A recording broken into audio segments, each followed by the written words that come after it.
I was looking at the terminal this morning, getting ready for this deep dive, and I saw a number that actually made me stop drinking my coffee. Let me guess. Not a stock ticker. No, not a stock ticker, not an inflation print either. It was 24.37%. Oh, wow. That is, that's aggressive. It's not just aggressive, it's frankly predatory. As of February 2026, that is the average credit card APR in the United States. And we're not talking about, subprime cards for people with bad credit. We are talking about the average. Yeah, to put that in perspective, because 24% sounds a bit abstract to some people think about the S&P 500. Historically, that returns about 10%. So if you are holding debt at 24%, the bank is making double the return on you that Warren Buffett hopes to make on the stock market. That's a really sickening way to think about it. It is. You are essentially the highest performing asset on their balance sheet right now. Right. And the reason we're doing this deep dive today is because this isn't a niche problem anymore. The data we pulled from the sources shows a massive swelling of balances for the core demographic Americans aged 35 to 54. The median credit card balance for that specific group has hit $19,400. Which, It's the danger zone. That $19,400 figure is specifically where the math stops working in your favor and starts spiraling out of control. If you're sitting on that balance and just paying the minimums plus maybe a little extra, you aren't actually paying off debt. you're funding the bank's executive bonus pool. Exactly. So let's look at the do-nothing cost, because I think human nature is to say, I'll get to it next month. But at 24.37%, time is quite literally money. An immense amount of money. Mm. If you take that $19,400 and just tread water for 24 months, you are going to hand over roughly $4,700 in interest alone. Wow. Yeah, that is pure profit for the lender. Yeah. That money doesn't touch your principal. It doesn't buy you a vacation. It just evaporates. Nearly $5,000. I mean, that's a used car. That's a semester of college at some places. Gone. Right. And that is why today isn't just about, standard budgeting. It's about a tactical financial pivot. We have to look at the two main exit ramps available to you in 2026. You have the balance transfer, which really appeals to the math geeks, and the personal loan, which appeals more to the behavioralists. And you know me, I am the data-first optimist here. I've been looking at the spreadsheets on these balance transfers, and I have to say, the math purist argument is incredibly strong. It looks like a cheat code. It looks like free money. It essentially is free money. Let's walk through the optimist case, or what the source material calls scenario B. So you have this $19,400 anchor around your neck costing you 22 or 24%. Then you find a card like the Wells Fargo Reflect. Which is still the heavyweight champion for duration in early 2026. Exactly. So you execute a balance transfer. Now, obviously nobody works for free, so there is an upfront fee. Usually we're seeing about 3%. So you pay roughly $582 to move the money. Which is painful for a lot of people. It feels very counterintuitive to pay money to save money. Sure, it stings for a second, but look at the return on investment. You pay $582 once, and in exchange, your interest rate drops to zero. Not 5%, not 2%, zero, for up to 21 months. Right. You are effectively saving that $4,700 or $5,000 in interest we just talked about. The ROI on that $582 fee is something like 900%. Where else do you get that kind of guaranteed return? In a vacuum, you are absolutely right. If we were writing an algorithm to solve debt, the computer would choose the balance transfer every single time. It is mathematically superior. I feel a massive but coming. There's a massive but coming. The balance transfer is a precision instrument. Think of it like a scalpel. In the hands of a skilled surgeon, it saves a life. But in the hands of someone who is shaking, it causes a huge amount of damage. Okay, lay it on me. Why shouldn't every single person just take the 0% offer? It fundamentally comes down to cash flow and payment shock. The sources point out something that most people totally miss when they sign up for these promotional cards. They see 21 months and think, oh, great, I have forever to pay this off. 2 years feels like a lifetime in personal finance. It does. But do the division. Take $19,400 and divide it by 21 months. It's just over $920. It's $924 to be precise. That is the monthly payment you absolutely must hit to clear the balance before the promo expires. And that isn't a suggested minimum payment. That is a car payment for a luxury SUV. That is a significant chunk of a mortgage. That is a really fair point. Most people carrying $20,000 in debt probably do not have an extra $925 lying around in their checking account every month. Exactly. And the very deliberate design of these products by the banks is the minimum payment required is usually much lower. They might only ask you for $200 a month. Ah. So you pay the $200 thinking you're doing fine.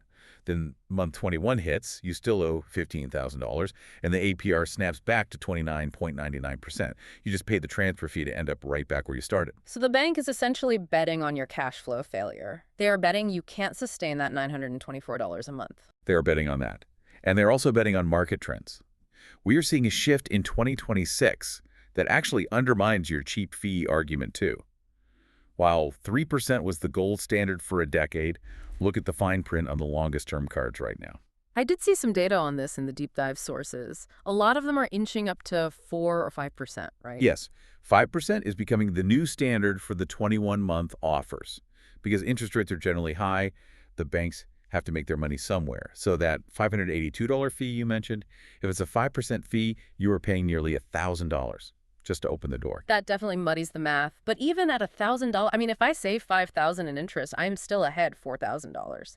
I'm still going to argue that if you have the discipline, this is the way to go. If you have the discipline, that is the phrase doing all the heavy lifting in your argument. Well, I'd like to believe our listeners are smart, disciplined people. They absolutely are. But they are also human. And the most damning piece of research we have in this stack of sources is about the debt relapse. This is the single number that scares me way more than the high interest rate, 38%. That's the relapse, right? 38% of people who execute a balance transfer run up new debt on the original card within 8 months. Ooh, 8 months. It's known as the licensing effect in psychology. You do something good. You wipe out the balance on your old card. You log in, you see that zero balance. Your brain releases dopamine. You feel this immense relief, and that relief actually tricks you into thinking you have new wealth. Right, so you go out to dinner, you book a weekend trip, you Yeah. put it on the newly emptied card because you think, hey, I'm good for it, I'll pay it off. And suddenly you have 2 buckets of water to carry. Yeah. You have the new balance transfer loan with a ticking clock, and you have a brand new balance growing on the old card. You haven't put out the fire. You've just moved the fire to the living room and started a second fire in the kitchen. Correct. If you fall into that 38% demographic, the balance transfer wasn't a solution. It was an accelerant. Okay, you are making the skeptical realist case pretty effectively here.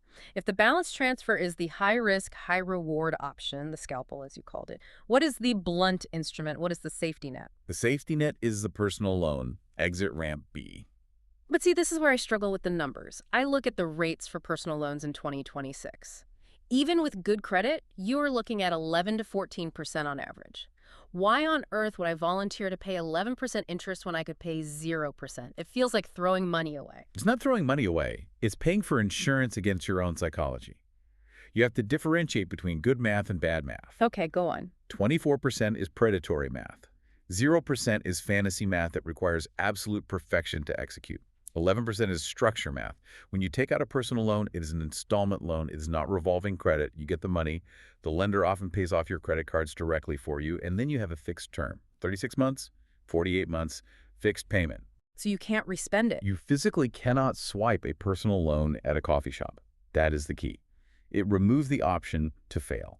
Let's look at the actual cost difference, though. In our scenario, this is scenario C in the source notes, a $19,400 loan at 11.5% over 3 years costs about $1,900 in interest. Which is obviously more than the $600 transfer fee, yes. It costs you about $1,300 more to take the loan than to execute the perfect balance transfer. Right, and that's a decent chunk of change. But look at the monthly payment obligation. To pay off the balance transfer in time, you needed $924 a month. To pay off this personal loan over 3 years, it's roughly $636 a month. Ah, okay, that is a massive difference in day-to-day cash flow. It is huge. You are buying breathing room. You are paying that extra $1,300 over the course of 3 years to lower your monthly obligation by $300 right now. For a family specifically, or really anyone dealing with tight margins, that lower monthly payment is often vastly more valuable than the theoretical interest savings. Because it prevents you from getting squeezed and having to use the credit card for groceries again when things get tight. Precisely. It breaks the cycle. Let's talk about the marketplace for a second, because not all lenders are created equal here. The sources highlight a few key players that are doing really interesting things in 2026. The landscape has bifurcated quite a bit. You have the prime players and the tech players. If you have a credit score north of 680 or 700, you have access to lenders like SoFi and Lightstream. Lightstream is known for very aggressive rates, but they really want you to have excellent credit and significant assets. And Marcus by Goldman Sachs is still heavily in the mix. The notes mention something very specific about their fee structure. Marcus is practically the only major player left that charges absolutely no origination fees. And this is crucial for you to understand if you're shopping around. Most lenders charge an origination fee, say 5%, just to give you the money. That's a toll booth. Marcus covers that cost.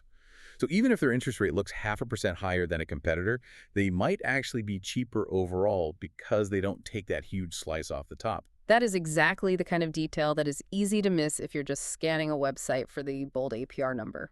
But what about the people who don't have a 720 score? What if they've been dinged a few times? That is where the tech players like Upstart come in. This is fascinating because they aren't just looking at your FICO score. Their AI underwriting models are digging into your education, your job history trajectory, your cost of living area. So they're looking for the invisible prime borrower. Exactly. They are looking for the person who is fundamentally responsible, but maybe has a thin credit file or one bad mark from 3 years ago. You will pay for it. Rates might be 15 or 18%, but again, 18% fixed is vastly superior to 29% variable. Okay, so we have two clear paths here. The balance transfer is for the financial sniper, someone with high discipline and high cash flow. The personal loan is for the strategist, someone looking for structure and predictability. Right. But let's get real. You are probably driving to work right now or you're at the gym. You need a framework to decide right now. Let's drop the spreadsheets and look at the human element. I want to throw a few listener personas at you, and you tell me which exit ramp they should take in 60 seconds. We'll do it. First up, let's call her Sarah. Sarah has a great credit score, 740. She makes good money, but she lives in a high-cost city. Her rent is astronomical. She can pay the debt, but she absolutely cannot afford a $1,000 monthly hit. She needs a longer runway. Sarah needs a personal loan. The math says she qualifies for the balance transfer, but her cash flow says she will fail. If she takes the transfer and misses that $924 payment because her rent goes up next year, she's cooked. Take the loan, stretch it to 36 or 48 months, get the payment down to $500, sleep better at night. I agree. Cash flow is king for Sarah. Okay, persona B. Let's call him Mike. Mike is a tech worker, high income, annual bonus coming up, very organized guy. He has a 780 score. He just let his spending get a little loose during the holidays and wrapped up a balance. Mike is the unicorn. He should absolutely do the balance transfer. He has the cash flow to hit the $924 aggressive monthly payment. He has the discipline to not use the old card. For him, the balance transfer is literally a free $5,000 gift. He should take it and run.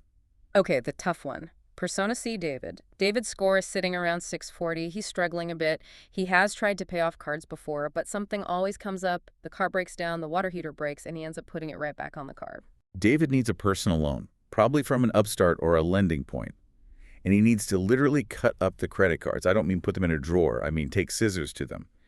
If he does a balance transfer, he inevitably falls into that 38% relapse statistic. He needs the forced amortization of the installment loan to essentially save him from himself. The loan is the guardrail. Exactly. It keeps him on the road. This is great. We've moved from theory to strategy. But we promised a 7-day action plan. We don't want you just nodding along. We want you to actually pivot this debt. Because knowledge without action is just trivia. You have to move. So let's break down the week of the pivot. You finish listening to this deep dive. It's day one. What is the very first step? Day one is boring, but essential. You have to pull the data. Go to annualcreditreport.com. You need to know exactly what your score is today, not what you think it was 6 months ago. Wait. You can't apply for the Wells Fargo Reflect if you don't actually know if you meet that 680 threshold. Know your baseline. Love it. Day two. Day two is the division math we talked about earlier. Take your total debt and divide by 18. I say 18, not 21, because you need a buffer. If that number makes you sweat, if you look at that monthly figure and think, I absolutely cannot do that, then you stop looking at balance transfers immediately. You pivot entirely to loans. Day three. This is where people get really nervous about hurting your credit score. Right. Day three is the soft pull shopping spree. Go to SoFi, go to Marcus, use their pre-qualification tools. These checks do not hurt your credit score. They just give you a rate quote based on a soft inquiry. You need to gather 3 or 4 real offers to compare. Don't guess. Get the real numbers. What happens on day four? Day four is the napkin math. Add up the fees for the balance transfer versus the total interest for the loan. See what the actual price difference is. Is the peace of mind of the loan worth the extra $1,000? Usually the right answer for your life reveals itself right there. Day five. The psychological test. This is the mirror test. You have to look yourself in the eye and ask, If I zero out this credit card, will I use it again next month? If there's even a whisper of a yes in your head, you are banned from the balance transfer option. You have to be brutally honest with yourself. Day 6 is execution. Apply. Yeah. But only apply for one option. Do not shotgun applications to 5 different banks. That looks desperate to the credit bureaus and will tank your score with hard inquiries. Pick the winner from your research and pull the trigger. And finally, day 7. Automate it. The banks love it when you rely on your memory to make payments. Don't play their game. Set the auto pay for the specific amount you calculated, whether that's the $924 or the fixed loan payment. Set it and forget it. It's amazing how 7 days of administrative work can literally save you 3 years of financial pain. It changes the trajectory of your entire net worth. So as we wrap up this deep dive, I think my takeaway is actually a bit surprising. I came in as the optimist rooting for the balance transfer because the math is just so vastly superior. But I'm realizing that the best option isn't always the cheapest one. That is the ultimate verdict here. The balance transfer wins on the spreadsheet. It is the mathematical champion. But the personal loan wins on probability. It wins on the sleep at night factor. And in a high-stress economic environment like we're in, sleep is an asset class of its own. I couldn't agree more. And I'll leave you with this final thought to chew on. We spend so much time obsessing over interest rates, 24% versus 11% versus 0%. But the best financial tool isn't the one with the lowest rate. It is the one that stops you from sliding backward. The goal isn't just to pay less interest. The goal is to be free. Precisely. We've put all the deep dive sources, the fee analysis, the Upstart and SoFi data, and those soft pull links right in the show notes. Don't let that 24% define your year. Tackle it this week. Thanks for listening. See you next time.